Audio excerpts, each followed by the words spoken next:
Hi guys, I am Ajit. I belong to Department of Electronics and Communication. So today's subject is network analysis and the topic is about superposition theorem.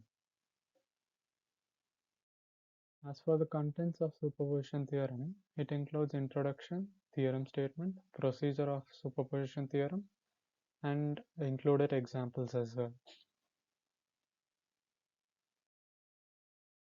As an introduction to the superposition theorem, it is based on the concept of linearity between the response and excitation of an electrical circuit.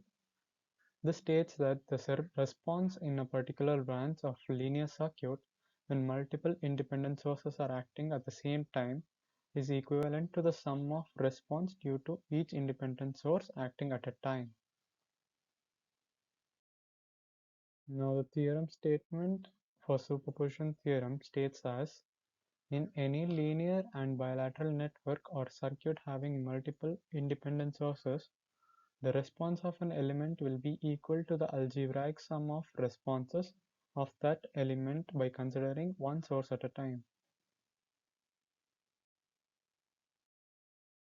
So for a particular question to be solved by the superposition theorem, there are some steps which have to be followed. The first step is to select one among the multiple sources present in the bilateral network. Among the various sources in the circuit, any one of the sources can be considered first. Except for the selected source, all the sources must be replaced by their internal impedance. Using a network simplification approach, evaluate the current flowing through the voltage drop across a particular element in the network. Considering the same, a single source is repeated for all other sources in the circuit. Upon obtaining the respective response for individual source, perform the summation of all responses to get the overall voltage drop or the current through the circuit element.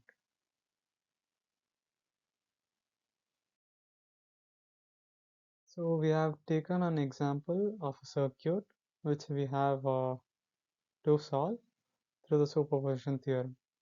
Here we have to find the current flowing through the 20 ohm resistor, which this one. This one is the resistor which the current flows through, which has to be found out. So the first step is to short circuit one among this one, short circuit or open circuit. As we are taking this one, the 4 ampere one, we have to open circuit it. So yeah, as you can see, the second step, I mean the first step, it has been short circuited and only the 20 voltage source is considered.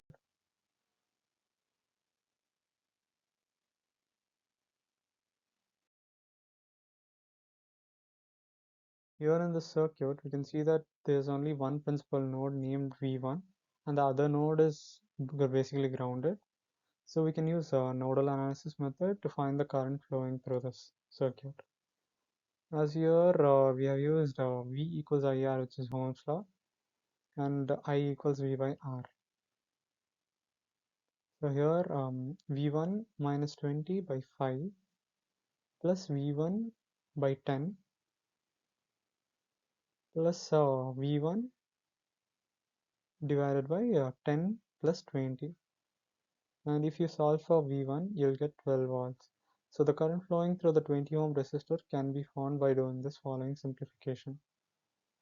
So I1, which should be given here, V1 by 10 plus 20. Substitute the value of V1 which I have found here, and after the substitution we can find out that I1 equals 0.4 ampere.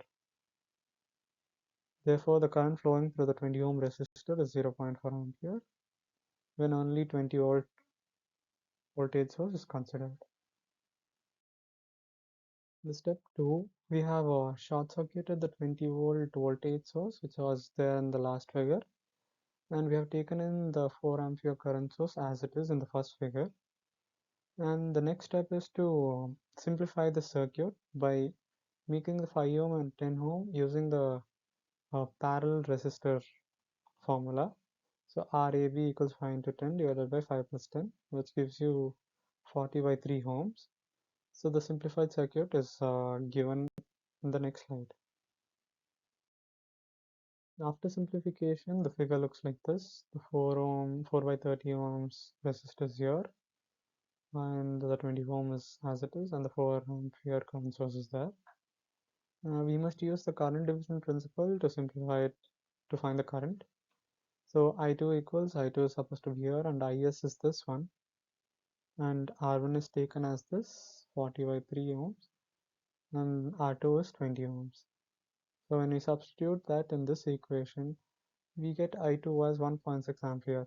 Therefore, the current flowing through the 20 ohm resistor is 1.6 ampere when only 4 ampere of current source is considered. In step 3, we'll get the current flowing through the 20 ohm resistor of the given circuit by doing addition of two currents that we got in step 1 and step 2. So mathematically it can be written as I equals I1 plus I2.